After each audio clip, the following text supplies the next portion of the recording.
Hello everybody and welcome to Berringer, and I just wanted to show you this little low relief building that I knocked up out of scrap wood and plastic card. Now it's literally a scrap wood. If I show you the low relief side, it's literally just odd bits of wood that I've just had to scrap and I've just cut it into a shape. And the brown and the orange are supposed to represent the Sainsbury's of old, and I'm going to do some detailing on that door. And the building has just been scratch built and it's just made out of plastic card. Over here you've got the footbridge which will lead to the car park, and essentially that's supposed to, from the car park, supposed to lead to the retail from the back scene, if you see what I mean.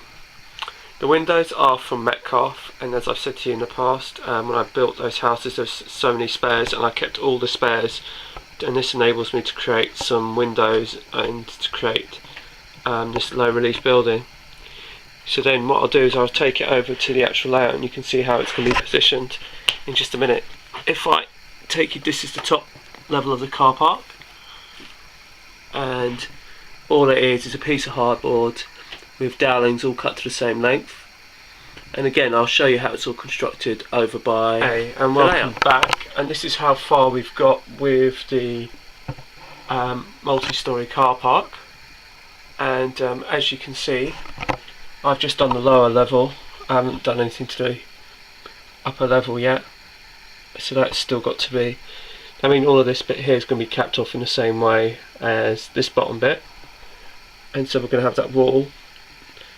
The lower part of the multi-storey, as you can probably tell, has got a few screws in it, so it's screwed into the ground, and that keeps it in its position, because what I'm going to start to do now is I'm going to create the rest of the matchsticks paving area along here and along there, and then obviously then the fab foam and the rest of the paving will go on there, and then the same will be done all the way along around there and where we have the loading area.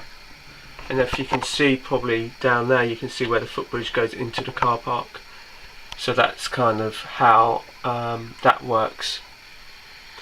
Another update that I've done, nothing huge, but what I've managed to do is I've managed to link up the retaining wall now. So the retaining wall now goes all the way to the end of the layout, which is superb. So I've replaced this one because I tried to knock this up out of two bits of plastic card, but you can blatantly see the line and the drawing across, and I thought because it was the brickwork you might be able to butt them together and you wouldn't really notice it, but you could quite blatantly. So that's a new piece and repainted. It all needs probably another going over, to be honest, but the thing is, it's done all the way down. And I'm really pleased with this, because what it means is that the layout is now linked from top to bottom, or end to end I should probably say, if I climb up slightly. So if you look at it from this kind of view and you spin it around, it's now linked via the retaining wall, which is really great. Now what I'm going to be doing here on this bit, what I've decided to do is there's a slight gap between the actual back scene and the back of the retaining wall where my finger is. So what's going to happen is we're going to have a little post here, and almost like a stile, and we're going to have like a post. It's almost like a footpath post that you get in the countryside. So this is now going to be like a walkway all the way through, so you can go through the countryside and have a little walk along the railway line. And then along here all along here will be sort of overgrown lynching and things like that, and some fencing all the way down as well.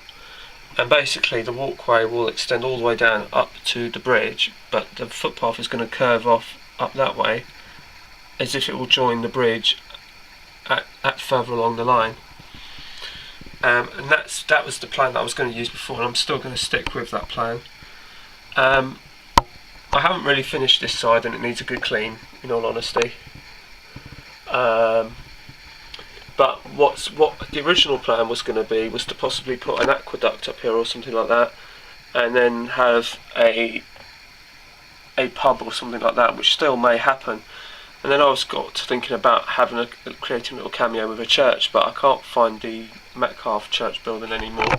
I think they were supposed to be coming out with a new one or something, so that's why that kind of got stopped. So I haven't really thought that one through yet. Along here is a little roadway. Again, I'm not entirely happy with this as yet, but I think at some point I'll get some sort of flash of inspiration or something like that, and then that will kind of spur me on to doing what I want to do. But I think once I start throwing the scatter down and start creating a pathway along the back there, then the impetus to get this side done will come.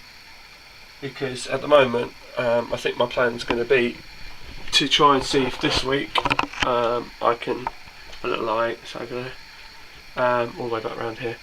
My focus is going to try and see if I can get as much of this side done this week, the multi-storey, and do the paving. And if I could do the paving, and also because at where the houses are at the back there, I ran out of fab foam, so I haven't done the paving for that either, so that's something else. So if I could sort of almost get this done, or at least to a point where I think it's relatively finished, although there's still a lot to do, like signage and road markings and things like that, then I can start working on the other end. So we'll see how far we get with that. Anyway, I will stop blabbering on. So thanks for watching, and feel free to comment and subscribe.